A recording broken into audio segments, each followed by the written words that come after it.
So in that question the velocity time graph was given to you. It was like this. यहाँ से ऐसे और यहाँ से ऐसे. This was the situation. Okay. And the maximum velocity was 6 meter per second. This was velocity and this was time. और यहाँ पे जो टाइम था that was 2 seconds. This was 0. Then it was 4, 6 and 8. यहाँ पर जो टाइम था this was 4 seconds. This was 6. And this time was 8 seconds. And on the negative y-axis, the velocity here was minus 6 meter per second. This was the situation. Okay. So we have to draw. We have to find out. First part क्या था? We have to find out the distance and the displacement. ठीक है? तो सबसे पहले हम बात करेंगे distance की. डिस्टेंस की जब हम बात करेंगे, डिस्टेंस क्या होता है? Area under the curve. कौन से वाला एरिया? ये वाला एरिया. ये क्या है? This is a trapezium. और ये पॉजिटिव लेंगे और ये वाला एरिया लेंगे नेगेटिव. ट्रेपेजियम का एरिया क्या होता है? Half into sum of the parallel sides.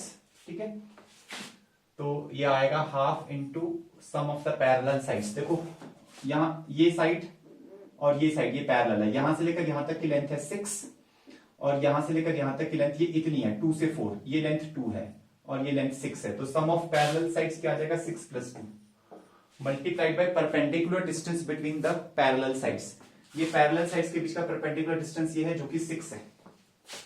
ये आ जाएगा 6.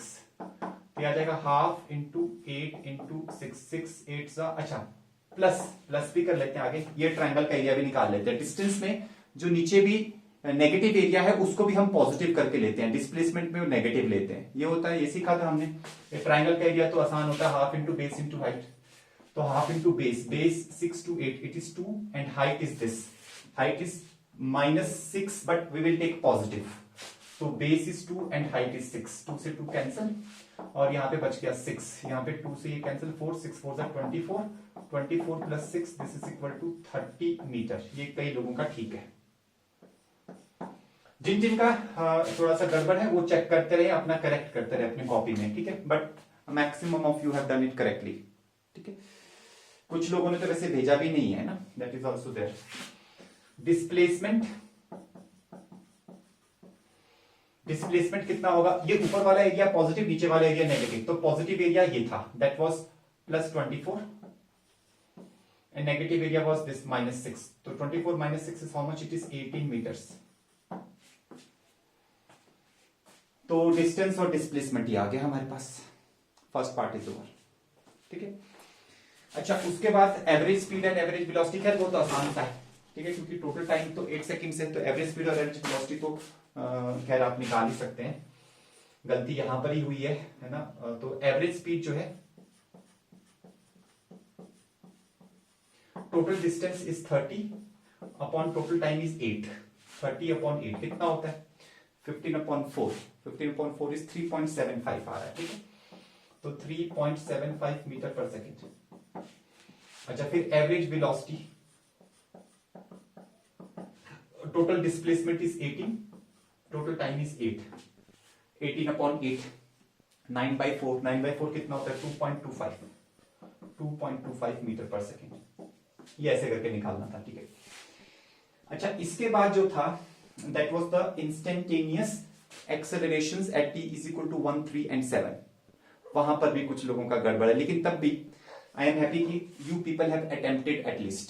ठीक है, तो स्लोप निकालने में अभी थोड़ी सी कमी है कुछ जगह पर, तो उसको आप देखिए जरा. Acceleration at t is equal to 1. अच्छा, t is equal to 1 कहां है? 0 और 2 के बीच में. यहां है t is equal to 1. तो इस लाइन का स्लोप निकालना पड़ेगा. ये लाइन क्या है? स्ट्रेट लाइन है. स्ट्रेट लाइन का स्लोप कैसे निकालते हैं? ये एंगल थीटा है. तो स्ट्रेट लाइन जो है, अगर स्ट्रेट लाइन इस तरीके से हो, एक्यूट एंगल बना रही हो, उसका स्लोप पॉजिटिव. अगर स्ट्रेट लाइन ऐसे करके हो, ऑब्ट्यूस एंगल बना रही हो पॉजिटिव एक्स एक्सिस के साथ, तो उसका स्लोप नेगेटिव. ये चीज हमने पढ़ी थी. ठीक है, कैसे निकालते हैं? tan थीटा से निकालते हैं स्लोप. ठीक है, तो इसका स्लोप पॉजिटिव होगा. tan थीटा ले लो तो आपके पास आ जाएगा tan थीटा. tan थीटा क्या होता है? Perpendicular upon base.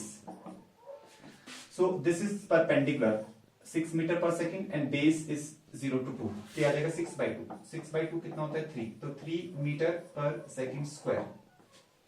This is acceleration at t is equal to 1. ठीक है जी, चेक करते रहो अपना, जहां पर गड़बड़ है वहां पे चेंज करो। t इज इक्वल टू 3 पे देखो, acceleration at t is equal to 3, ये आसान था।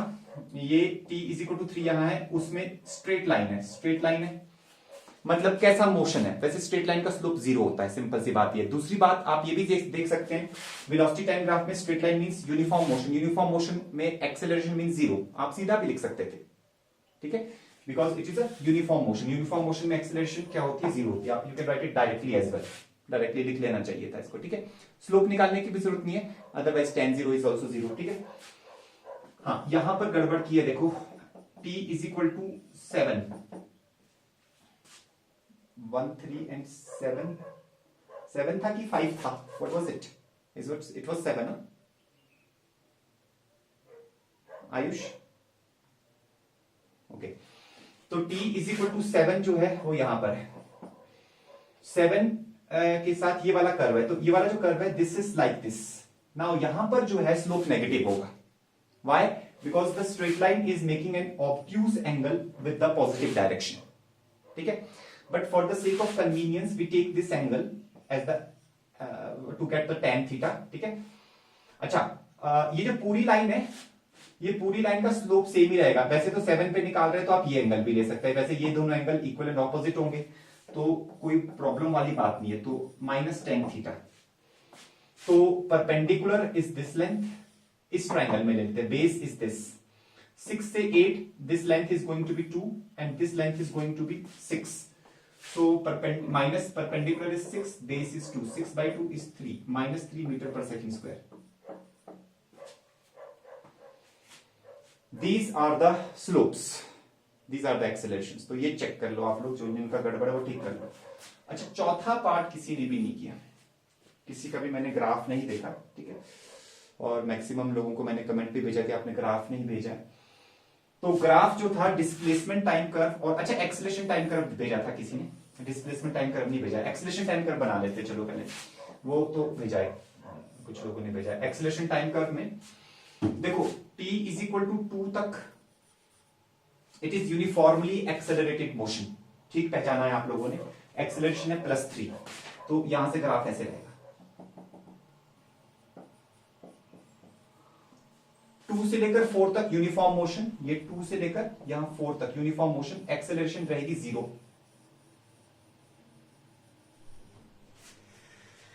और 4 से लेकर 8 तक यूनिफॉर्मली रिटार्डेड मोशन, एक्सेलरेशन रहेगी -3।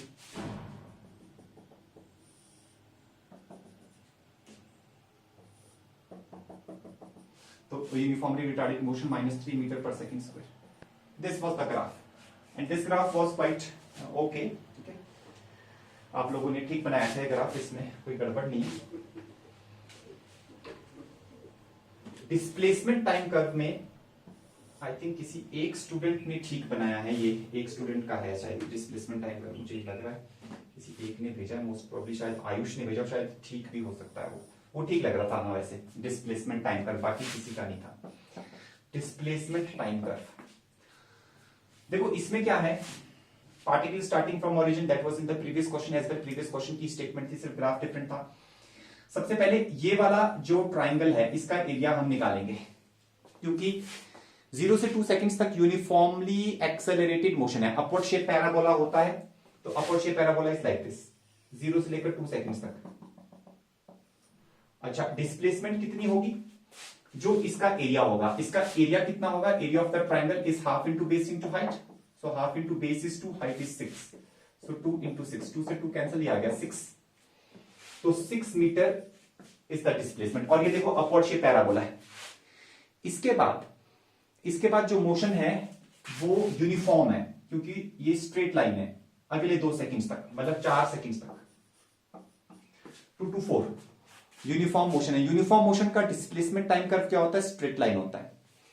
तो यहां पर स्ट्रेट लाइन बनना था, ठीक है, स्ट्रेट लाइन कैसे बनना था, जैसे यहां से ऐसे बनाया और फिर यहां से आगे स्ट्रेट लाइन, ठीक है। थोड़ा सा कोशिश ये रखेंगे कि यहां पे कॉर्नर ना बने, एकदम तीखा कॉर्नर ना बने, स्मूथली, ठीक है, स्ट्रेट लाइन, ये स्ट्रेट लाइन ऐसे बनना था। और ये स्ट्रेट लाइन 4 तक रहना था, और ये डिस्प्लेसमेंट कितना होना था वो आप देखो, डिस्प्लेसमेंट यहां पे कितनी आनी थी। ये एरिया तो निकाल चुके हैं 6, अब ये रेक्टेंगल का एरिया भी निकाल दो। रेक्टेंगल का एरिया जो होता है, ये एरिया कितना होगा रेक्टेंगल का, बेस इंटू हाइट, ये बेस है 2 और हाइट है 6, तो 2 इंटू 6, 6 2 12, ये 12 एरिया है, ये 6 है, तो टोटल कितना हुआ, 12 प्लस 6 कितना होता है 18, तो 18 मीटर ये आ गया। उसके बाद 4 से लेकर 8 तक, 4 to 8, ये पूरा यूनिफॉर्मली रिटार्डेंट मोशन है। लेकिन अब इसमें भी ध्यान देना था, देखो पिछले जैसे क्वेश्चन जैसा ही था, ये वाला जो एरिया है यूनिफॉर्मली रिटार्डेंट मोशन में, इस ट्रायंगल का एरिया ये पॉजिटिव है और इस ट्रायंगल का एरिया ये नेगेटिव है। तो पॉजिटिव एरिया मतलब यूनिफॉर्मली, पहले तो यूनिफॉर्मली रिटार्डेंट मोशन मतलब डाउनवर्ड शेप पैराबोला। अच्छा, पॉजिटिव एरिया मतलब डिस्टेंस या डिस्प्लेसमेंट अभी बढ़ेगा, ठीक है, कितना बढ़ेगा, इस ट्रायंगल का एरिया निकाल दो, इस ट्रायंगल का एरिया भी यही आएगा 6, तो डिस्टेंस अभी 6 और बढ़ेगा, 6 और बढ़ेगा मतलब अभी तक 18 हो चुका था, डिस्प्लेसमेंट 18 हो चुका था, 18 में 6 ऐड करो 24 तक जाएगा ये, मान लो यहां पर 24 है डिस्प्लेसमेंट, ठीक है, तो ये यहां से ऐसे करके अभी बढ़ना था, ठीक है, स्मूथनेस होनी चाहिए ना, कर्व में स्मूथनेस होनी चाहिए, यहां तक बढ़ेगा, दिस इज 24।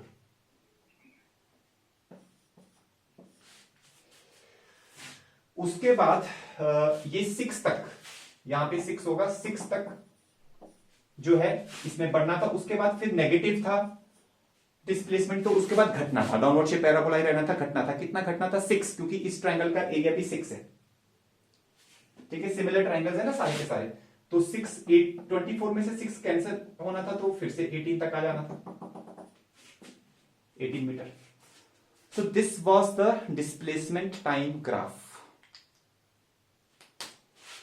ठीक है, एनी क्वेश्चंस? चलो फिर ठीक है फिर, है ना, so this completes this chapter is over. Now write down next, आज हम नेक्स्ट चैप्टर पे जा रहे हैं। लिखिए प्रोजेक्टाइल मोशन।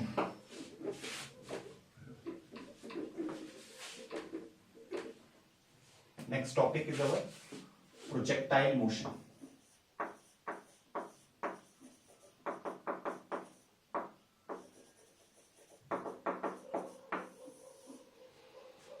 ठीक है, प्रोजेक्टाइल मोशन को हम 3 डायमेंशनल मोशन भी बोलते हैं, ठीक है, 3 डायमेंशनल मोशन, प्रोजेक्टाइल मोशन एक ही बात है, ठीक है। Now this chapter is very much connected to the previous chapter, जो भी हमने किया बिल्कुल इसी से कनेक्टेड है, ठीक है। जैसे हमने यहाँ पे यूनिफॉर्म और यूनिफॉर्म मोशन पढ़ा, यूनिफॉर्मली एक्सलेटेड मोशन पढ़ा, तो सबसे पहले तो ये बात आप समझ लो कि प्रोजेक्टाइल मोशन कुछ भी नहीं है, वो basically it is a kind of a uniformly accelerated motion. देखो अभी तक हमने पढ़ा क्या है बेसिकली, ठीक है, पिछले चैप्टर में मोशन इन 1D में हमने क्या पढ़ा, हमने ये पढ़ा कि भाई कोई बॉल है, उस बॉल को हमने ऊपर फेंका किसी स्पीड u से, अगर हमने उसको ऊपर फेंका तो एक्सेलरेशन ड्यू टू ग्रेविटी नीचे की तरफ थी, this is what we studied, ठीक है। फिर क्या हमने पढ़ा, मोशन अंडर ग्रेविटी में ये ऊपर गया, ऊपर जाने के बाद फिर ये नीचे आया, इस टाइप का मोशन हुआ। या फिर कभी कोई बॉल है, उसको हमने नीचे फेंक दिया, उसकी इनिशियल वेलोसिटी नीचे, एक्सेलरेशन ड्यू टू ग्रेविटी भी नीचे, ठीक है। आपको ये मोशन अच्छे ढंग से आता है, इसके ऊपर आपने क्वेश्चंस भी सॉल्व किए, आई होप थोड़ा मटेरियल भी सॉल्व कर लिया होगा, ठीक है। नाउ इन दोनों मोशंस में खास बात क्या है कि इनिशियल वेलोसिटी और एक्सेलरेशन के बीच का जो एंगल है, यहाँ पे u और g के बीच का जो एंगल है that is 180 degrees, opposite direction में, और यहाँ पे u और g के बीच का जो एंगल है theta that is equal to 0 degrees. तो अगर इनिशियल वेलोसिटी और एक्सेलरेशन ड्यू टू ग्रेविटी के बीच का एंगल 0 डिग्रीज हो या 180 डिग्रीज हो, तो जो मोशन होता है ग्रेविटी के अंडर, ठीक है, अर्थ के अट्रैक्टिव फोर्स के इन्फ्लुएंस में जो मोशन होता है इन दोनों एंगल्स में, that is called as the uniformly accelerated motion या मोशन अंडर ग्रेविटी, जो कि आपने पढ़ा। अगर हम यहां पे थोड़ा सा बदलाव करें, छोटा सा, क्या बदलाव करें, इस एंगल को जो g और u के बीच का एंगल है इसको चेंज करें। जैसे मान लो हमारे पास यही बॉल है, हमने स्पीड ऐसे करके u इस तरफ को दी, ठीक है। एक्सेलरेशन ड्यू टू ग्रेविटी तो हमेशा नीचे रहेगी, it is always towards the ground. तो ये जो एंगल होगा, ये एंगल कोई ऑब्ट्यूस एंगल होगा, ठीक है। तो देखो मैं क्या कर रहा हूं चेंज, मैंने बहुत छोटा सा चेंज किया, सिर्फ एंगल को चेंज किया। ये दो सिचुएशंस अगर आपको हैंडल करनी आती है तो ये आपको ऑटोमेटिकली आ जाएगा। प्रोजेक्टाइल मोशन कोई नई चीज नहीं है, आप 2 लेक्चर्स में सीख जाओगे प्रोजेक्टाइल मोशन, अगर आपका पीछे वाला मोशन एकदम स्ट्रांग हो चुका है। इसीलिए मैं आपको कह रहा हूं कि साथ के साथ क्वेश्चन सॉल्विंग करते रहो, स्ट्रांग बनाओ पीछे की चीजें। देखो ये अभी 5 यूनिट तक क्या होगा, every chapter will be a building block. अगर आपका पीछे का कुछ भी स्किप हुआ, अगर आपका वेक्टर्स वीक है, आप laws of motion, circular motion, torque वगैरह, रोटेशन मोशन समझ नहीं पाओगे। Everything is a building block in the first 5 to 6 units, mechanics चला हुआ है, ठीक है। तो अगर प्रोजेक्टाइल मोशन समझना है तो ये चीज आपको क्लियर होनी चाहिए। प्रोजेक्टाइल मोशन से आगे रिलेटिव मोशन समझना है तो प्रोजेक्टाइल मोशन क्लियर होना चाहिए। These things are very much interrelated in physics, so you need to solve a questions on this so that you are able to understand the concepts, okay? तो हमने क्या किया, अगर u और g के बीच का जो एंगल है वो अगर हमने चेंज किया, कुछ भी कर दिया, 120 डिग्री कर दिया या 135 डिग्री, तो मोशन कैसा होगा, तो मोशन ऐसे कर्व में जाएगा। जब आप किसी बॉल को फेंकते हो, आपने क्रिकेट खेला होगा, बॉल को आप ऐसे फेंकते हो तो बॉल ऐसे करके जाती है। This motion is actually projectile motion. अच्छा, अगर आपने क्या किया, बॉल ऐसे ली और बॉल को हॉरिजॉन्टली फेंका और एक्सेलरेशन ड्यू टू ग्रेविटी नीचे की तरफ थी, अब दोनों के बीच का एंगल 90 डिग्रीज है, वेलोसिटी और जी के बीच का एंगल 90 डिग्रीज है। अब कैसे जाता है, अगर आप एकदम सीधा फेंको, ऊपर मत फेंको, सीधा फेंको, सीधा फेंकोगे तो फिर से ऐसे करके जाएगी बॉल, फिर से कर्व के ऊपर जाएगी। वो कर्व क्या है, that curve is also what, it is also a projectile motion. अच्छा, अगर आपका मन किया नीचे फेंकना है, लेकिन ऐसे नहीं, ऐसे नीचे नहीं फेंकना, किसी एंगल पे थोड़ा तिरछा फेंकना है, एक्सीलरेशन ड्यू टू ग्रेविटी यहां है, ये एंगल कुछ एक्यूट एंगल, ये एक्यूट एंगल है, ये 90 डिग्री है, ये ऑब्ट्यूस एंगल है। अगर आपने ऐसे तिरछा फेंका तो बॉल कैसे जाएगी, ऐसे जाएगी, ठीक है। अगर आप नीचे की तरफ फेंकोगे, नीचे की तरफ चीज को फेंकोगे, तब भी बॉल एक कर्व में जाएगी। किया होगा आपने ये सब चीजें, ठीक है। So what is the projectile motion, सबसे पहले projectile motion is also a uniformly accelerated motion. Projectile motion is also a motion under gravity like this. The only difference is this, that the angle between the initial velocity and the acceleration due to gravity in a projectile motion is neither 0 nor 180. हम जो अभी तक पढ़ते थे motion under gravity में, हम या तो 0 डिग्रीज होता था दोनों के बीच का एंगल, या 180 होता था। तो write down the definition of projectile motion, यहीं से डेफिनेशन बन जाती है, ठीक है। लिखिए, it is a uniformly accelerated motion in which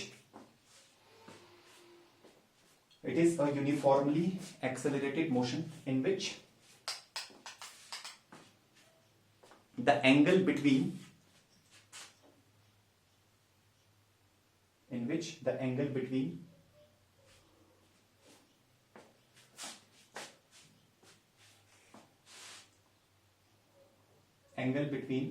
initial velocity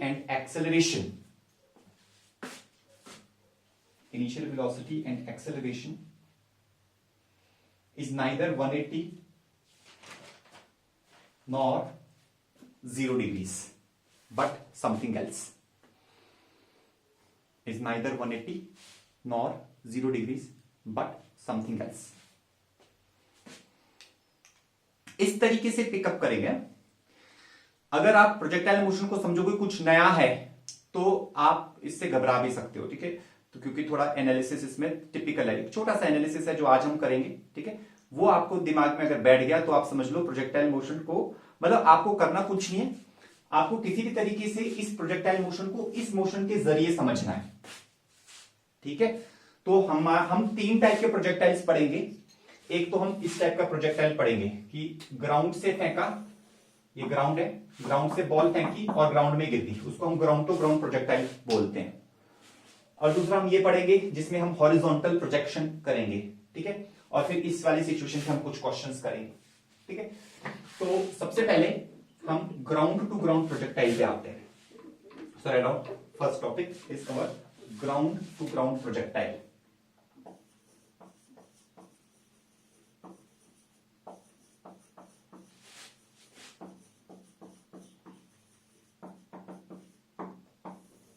ground to ground projectile मतलब जैसे आप क्रिकेट खेल रहे हो, क्रिकेट पे आप ग्राउंड पे खड़े हो, आपने बॉल फेंकी और किसी आपके फ्रेंड ने बॉल कैच की, तो दोनों बंदे ग्राउंड पे ही है, ठीक है। तो ग्राउंड टू ग्राउंड प्रोजेक्टाइल मतलब बॉल को ग्राउंड से फेंका गया और वो बॉल ग्राउंड पे ही जाके गिर गई, उसको बोला गया ग्राउंड टू ग्राउंड प्रोजेक्टाइल, ठीक है। थोड़ा अच्छा सा डायग्राम बनाएंगे, थोड़ा बड़ा डायग्राम बनाएंगे क्योंकि डायग्राम से ही समझ में आएगा। ये हमारा ग्राउंड है, ठीक है। थोड़ा बड़ा डायग्राम बनाएंगे सब लोग। यहां पे एक बड़ी सी बॉल ले लो, उसको हमने एक इनिशियल स्पीड दी u, ठीक है। अच्छा, एक्सेलरेशन ड्यू टू ग्रेविटी तो नीचे की तरफ है g, तो u और g के बीच में एंगल तो ऑब्ट्यूस है, लेकिन यहां पर हम एंगल जो ले रहे हैं वो हम u और g के बीच में नहीं ले रहे, हम हॉरिजॉन्टल के साथ एंगल ले रहे हैं। We are taking the angle with the horizontal direction, ठीक है। So horizontal direction is this, ये जो ग्राउंड है, ठीक है। तो ग्राउंड के साथ जो एंगल ये बना रही है velocity, let us suppose that angle is theta. तो ये बॉल ऐसे गई ऐसे गई ऐसे गई, मैक्सिमम हाइट पे पहुंची, फिर धीरे धीरे धीरे धीरे नीचे आई और फिर यहां ग्राउंड में जाके टकरा गई। इस पूरे मोशन के दौरान क्या क्या हुआ वो हम विजुअलाइज करेंगे, ठीक है। और इनफैक्ट इस मोशन को हम ब्रेक करना सीखेंगे आज की क्लास में, वही सबसे इंपॉर्टेंट चीज है। ब्रेक करना मतलब एक मोशन को जो कि हमें कर्व के ऊपर जा रहा है ना, this is a curvy linear motion. Curvy linear motion क्या होता है? Any motion in which the particle moves on some curve, that is called as the curvilinear motion. So projectile motion is the curvilinear motion. अभी तक हम लोगों ने जो पढ़ा है, हमने रेक्टिलिनियर मोशन पढ़ा है। If you remember rectilinear motion मैंने आपको समझाया था। रेक्टिलिनियर मोशन क्या होता है? That motion which happens on a straight line, ठीक है। तो वो मोशन रेक्टिलिनियर कहलाता है। और कर्विलिनियर मोशन क्या कहलाता है? The motion which happens on a curve. So this motion is happening on a curve, so this is a curvilinear motion. Okay, nice.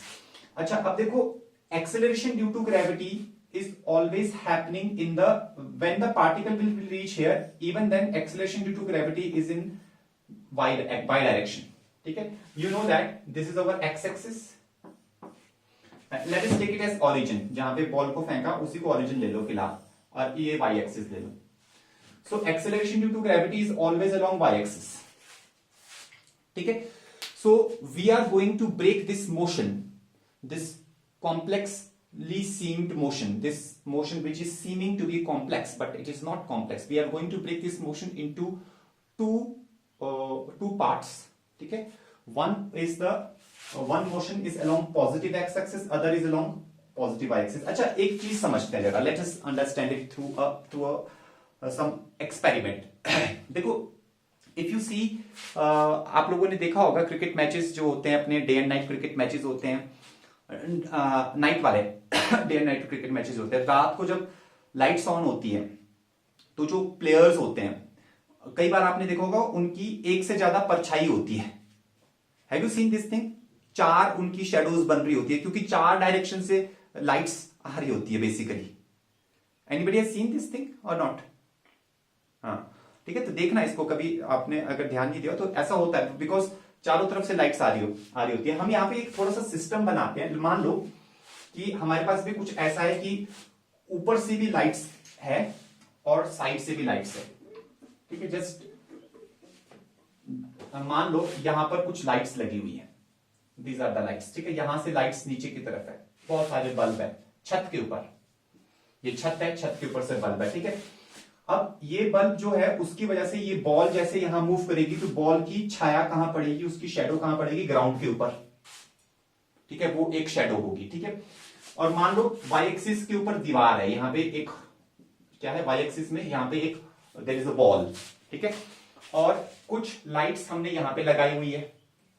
वो लाइट्स जो है, वो लाइट्स इस डायरेक्शन में यहां पर लाइट्स भेज रही है। तो यहां से जब लाइट ऐसे पड़ेगी तो इस बॉल की जो परछाई होगी या इस बॉल की जो शेडो होगी वो वाई एक्सिस के ऊपर पड़ेगी, ठीक है। देखो ध्यान से, अभी मैं एक एक करके आपको बताता हूं। जैसे मान लो ये बॉल यहां से यहां गई, जब ये बॉल यहां पहुंची तो ऊपर से जो लाइट्स है उन लाइट्स की वजह से जो परछाई होगी ग्राउंड के ऊपर वो यहां पहुंच चुकी होगी। ये this is the shadow of this ball when the ball has moved from here to here, this shadow has moved from here to here. Okay? और जो वहां की लाइट्स है उनकी वजह से जो परछाई होगी वो इस दीवार के ऊपर, वाई एक्सिस के ऊपर जो दीवार है उसके ऊपर पड़ेगी, समवेयर हियर. ठीक है? तो जितनी देर में ये बॉल यहां से यहां गई उतनी देर में वाई एक्सिस के ऊपर जो शेडो है वो यहां से यहां गई और एक्स एक्सिस के ऊपर जो शेडो है वो यहां से यहां गई. तो तीन चीजों को एक साथ देखना. किन तीन चीजों को? एक तो ये शेडो का मोशन एक्स एक्सिस के ऊपर जो है, एक वाई एक्सिस के ऊपर जो शेडो है उसका मोशन, और जो एक इस कर्वी लीनियर पाथ जो प्रोजेक्टाइल पाथ के ऊपर जो बॉल है उसका मोशन. इन तीनों को एक साथ देखेंगे, हम स्टडी करेंगे. ठीक है? चलो, थोड़ी देर के बाद क्या हुआ, ये बॉल यहां से चलते चलते यहां पहुंच गई. जब ये बॉल यहां पहुंची तो एक्स एक्सिस के ऊपर जो शेडो है वो कहां पहुंच चुकी होगी, यहां कहीं. शेडो बनानी तो आपको आती है, यहां कहीं पहुंच गई शेडो. तो एक्स एक्सिस के ऊपर शेडो यहां से यहां पहुंच गई, और जो वाई एक्सिस है उसके ऊपर जो शेडो है वो यहां पहुंच गई, यहां कहीं पहुंच गई शेडो. ठीक है? तो बॉल चली गई यहां से यहां और शेडो एक्स एक्सिस पे यहां से यहां और वाई एक्सिस पे यहां से यहां. अब देखो इसके आगे बॉल की हाइट कम होगी. ये आधा मोशन हो गया. आधे मोशन में जो बॉल होती है वो अपनी मैक्सिमम हाइट पे होती है. It is at the maximum height. ठीक है?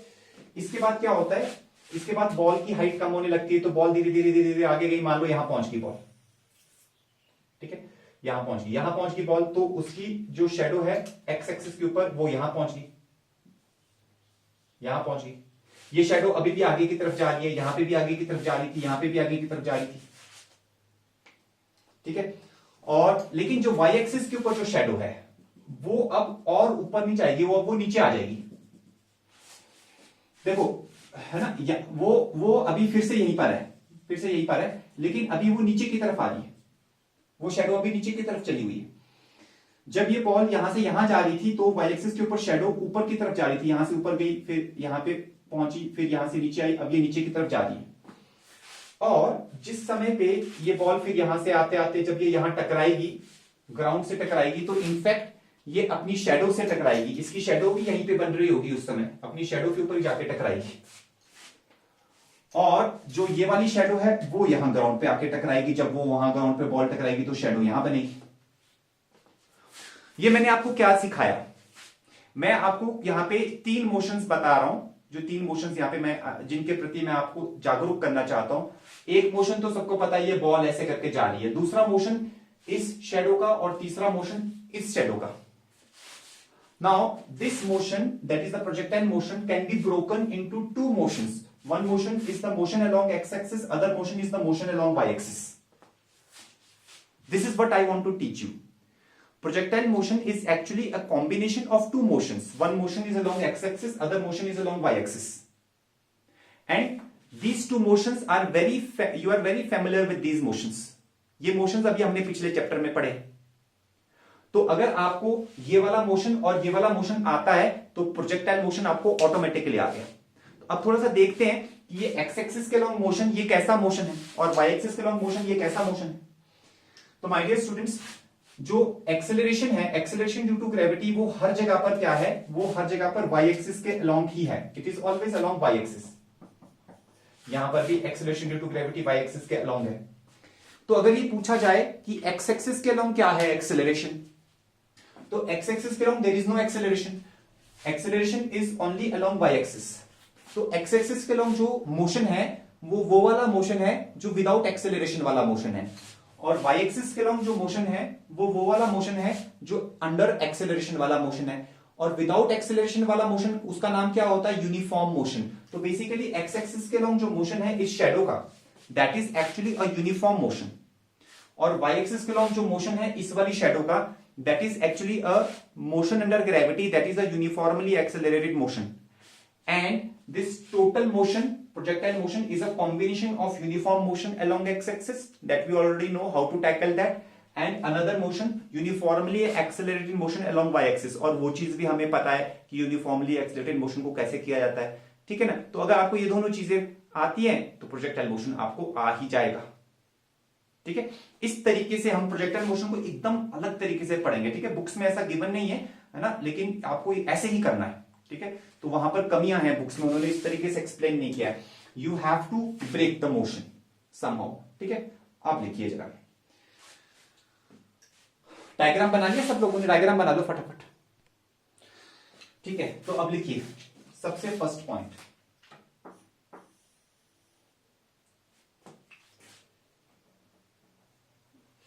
सबसे फर्स्ट पॉइंट है projectile motion can be broken into two motions. Projectile motion can be broken into two motions as follow. Part A लिखिए, projectile motion can be broken into two motions as follow. Part A, a uniform motion along positive x-axis, a uniform motion along horizontal भी लिख सकते हैं, a uniform motion along horizontal as there is no acceleration along horizontal. Uniform motion along horizontal as there is no acceleration along horizontal. Part B, दूसरा motion क्या है? Part B लिखिए, a uniformly accelerated motion। Part B में लिखिए a uniformly accelerated motion along vertical या y axis एक ही बात है ना, along vertical as acceleration due to gravity small g, as acceleration due to gravity small g is acting along vertical only, as acceleration due to gravity small g is acting along vertical only।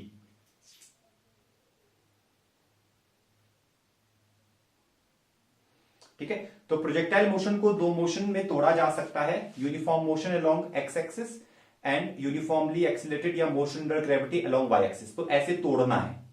अच्छा, तोड़ना कैसे है? ठीक है, कैसे तोड़े? तो जो भी चीजें हैं, जैसे ये इनिशियल वेलोसिटी है, हम इसको दो कंपोनेंट्स करेंगे, एक एक्स एक्सिस के अलोंग और एक वाई एक्सिस के अलोंग। ठीक है, तो वो अभी हम करते हैं, मैं दूसरा डायग्राम बनाता हूं। ठीक है, आप लोग भी दूसरा डायग्राम बनाओ, इसमें तो खिचड़ी बन जाती है डायग्राम में, तो आप लोग भी दूसरा डायग्राम बनाओ। यहां पर ये ग्राउंड है, यहां से हमने ऐसे करके इनिशियल स्पीड यू के साथ एक बॉल को फेंका, ये बॉल यहां पे जाके टकरा गई, दिस एंगल वॉज थीटा। तो एक्स एक्सिस के अलोंग और वाई एक्सिस के अलोंग हमें मोशन को तोड़ना है। तो कैसे तोड़े? जो भी वेक्टर्स हैं उनको एक्स और वाई एक्सिस के अलोंग ब्रेक करो। अभी इनिशियल वेलोसिटी यू है, उसको ब्रेक करो। कंपोनेंट लेने हम सबको आते हैं, तो एक्स एक्सिस के अलोंग एक कंपोनेंट ले लो वेलोसिटी का, यहां पे एंगल थीटा है, तो वो क्या बनेगा? u cos theta, that will be denoted as ux। This is the component along x axis. दूसरा कंपोनेंट ऊपर की तरफ होगा y एक्सिस के along, it will be u sin theta, that will be denoted as ui। y axis के along ये component होगा। तो एक कंपोनेंट एक्स एक्सिस के अलोंग, एक कंपोनेंट वाई एक्सिस के अलोंग, ये हमने कंपोनेंट्स में ब्रेक कर दिया। हमेशा ऐसे करना है। ठीक है, तो उसके बाद एक्सेलरेशन ड्यू टू ग्रेविटी, उसको तो ब्रेक करने की आवश्यकता नहीं है, क्योंकि एक्सेलरेशन ड्यू टू ग्रेविटी तो नीचे की तरफ है, वो तो पहले ही वाई एक्सिस के अलोंग है। ठीक है, हाँ, आप चाहो तो आप ऐसे लिख सकते हो, acceleration along Y axis a y is g and acceleration along x axis is 0। X axis के अलोंग कोई भी एक्सेलरेशन नहीं है, आप ऐसे लिख सकते हो। हालांकि यहाँ पे कंपोनेंट में ब्रेक करने की जरूरत नहीं। क्यों जरूरत नहीं? क्योंकि भैया पहले से सारा का सारा एक्सेलरेशन ही वाई एक्सिस के अलोंग है, उसको और क्या कंपोनेंट में ब्रेक करेंगे? कर ही नहीं पाएंगे। ठीक है, अच्छा, तो हमने ऐसे करके कर दिया। अब पॉइंट नंबर 1 में हमने ये लिखा, पॉइंट नंबर 2 में लिखिए सब लोग वेलोसिटी एनालिसिस।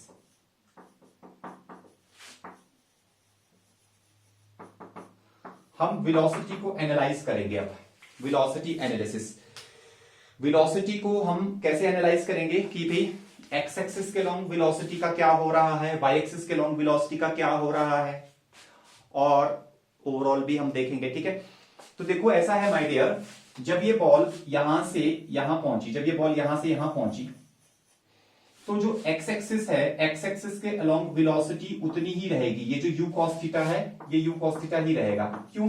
क्योंकि एक्स एक्सिस के अलोंग मोशन कैसा है? Uniform motion. और यूनिफॉर्म मोशन की डेफिनेशन क्या होती थी? In uniform motion the velocity remains constant. तो जितनी यू कॉस थीटा यहां पर है, उतनी ही हॉरिजॉन्टल वेलोसिटी यहां पर भी कांस्टेंट रहेगी। ठीक है।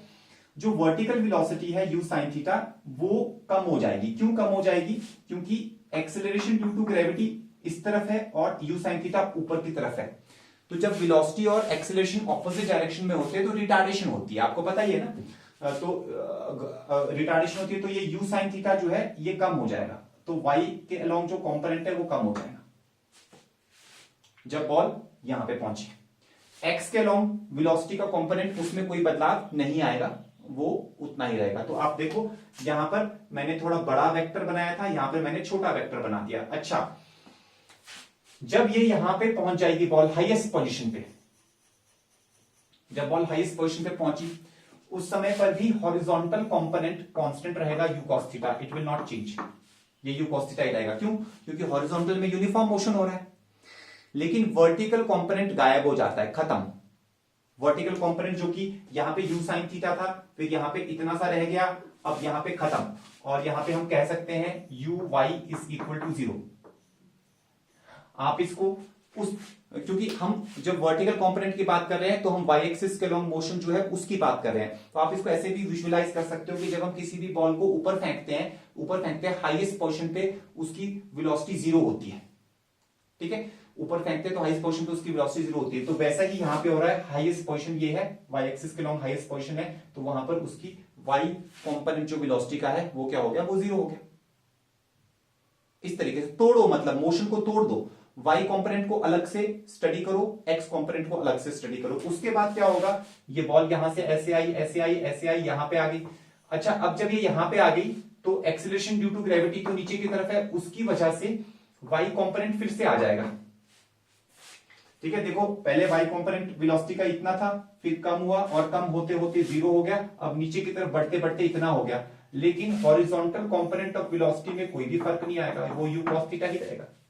It is not going to change because x axis के लॉन्ग यूनिफॉर्म मोशन है। यूनिफॉर्म मोशन में कभी भी कंपोनेंट चेंज नहीं होता, वेलोसिटी कांस्टेंट रहती है।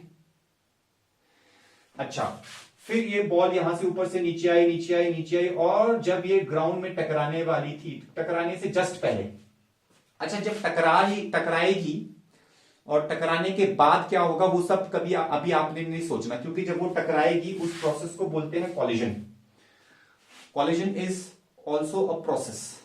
ठीक है, और उसमें होता क्या है वो हम 4th यूनिट में पढ़ते हैं। वर्क फॉर एनर्जी में there is a topic that is called as the collision, elastic collision, elastic collision, वो सब पढ़ा जाता है। तो अभी आपने सोचना नहीं है कि टकराते वक्त क्या हो रहा होगा, वो सब आपने नहीं सोचना है। अभी बस इतना सा समझ लो कि टकराएगी, कॉलिजन होगा। लेकिन कॉलिजन में क्या होगा वो छोड़ो, कॉलिजन से जस्ट पहले क्या होगा? जस्ट पहले जब ये जस्ट अभी हवा में है, टकराने वाली है, उस समय पे इसके पास वर्टिकल जो कंपोनेंट होगा, वर्टिकल कंपोनेंट वो कुछ ना कुछ होगा, और हॉरिजॉन्टल कंपोनेंट अभी भी उतना ही होगा। वेलोसिटी का हॉरिजॉन्टल कंपोनेंट अभी भी उतना ही होगा। और वर्टिकल कंपोनेंट जो है, जितना स्टार्टिंग में ऊपर की तरफ था यू साइन थीटा, उतना ही वर्टिकल कंपोनेंट अब नीचे की तरफ भी आ चुका होगा यू साइन थीटा। डायरेक्शन बदल गई है। ऐसे होता है ना, जब हम किसी बॉल को ऊपर फेंकते हैं, अगर आपने 5 मीटर पर सेकंड की स्पीड से बॉल को ऊपर फेंका, बॉल ऊपर गई, और जब वो वापस आई तो जब वो आपके हाथ में गिरेगी, फिर से वो 5 मीटर पर सेकंड से गिरेगी नीचे की तरफ, 5 मीटर पर सेकंड नीचे की तरफ उसकी वेलोसिटी होगी। ऐसा ही होता है। तो वही यहां पे भी हो रहा है, वर्टिकल कंपोनेंट ऊपर की तरफ यू साइन थीटा था, फाइनली भी यू साइन थीटा नीचे की तरफ होगा। ठीक है, अच्छा अब इन सब जगहों पे नेट वेलोसिटी अगर निकालनी है, ये वर्टिकल कंपोनेंट और हॉरिजॉन्टल कंपोनेंट का नेट रिजल्टेंट ऐसे आएगा। This is the net velocity here. यहां पे तो नेट वेलोसिटी यही है, यहां पर नेट वेलोसिटी अगर निकालनी है, इन दोनों कंपोनेंट्स का रिजल्टेंट ये ऐसे आएगा। यहां पे अगर नेट वेलोसिटी निकालनी है तो इन दोनों कंपोनेंट्स का रिजल्टेंट ये ऐसे आएगा। इस तरीके से रिजल्टेंट्स आते हैं अगर नेट वेलोसिटी निकालनी हो। ठीक है, तो लिखिए वेलोसिटी एनालिसिस में जो कुछ मैंने समझाया वो मैं आपको शॉर्ट में लिखा देता हूं।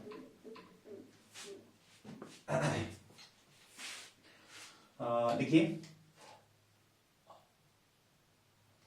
During the first half of motion, first half मतलब यहां से यहां तक, हाईएस्ट पोजीशन तक, during the first half of the motion vertical component decreases and become zero, vertical component decreases and becomes zero.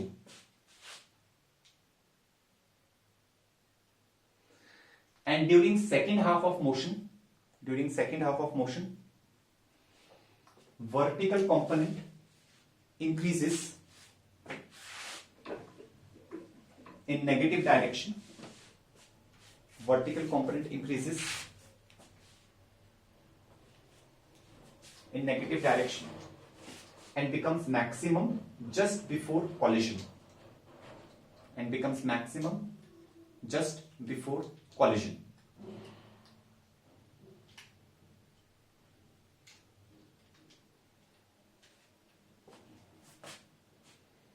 Full stop. The horizontal component of velocity, remains same throughout the motion. The horizontal component of velocity remains same throughout the motion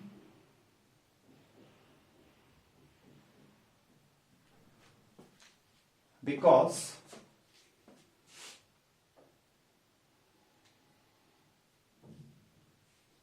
along horizontal the motion is uniform.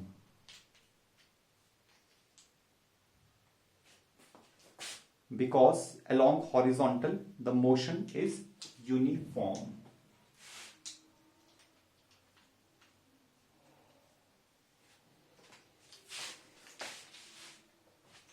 ठीक है भाई, समझ में आया? ठीक है, अभी आधा हुआ काम, अभी पूरा नहीं हो पाया काम, ठीक है, नेक्स्ट क्लास में होगा, ठीक है, तो उसमें हम थोड़ा और करेंगे। आपने अब क्या करना है, घर में जाकर के ये सोचना है, जो कुछ मैंने आपको प्रोजेक्टाइल मोशन में किया इसको पूरा रिवाइज करना है।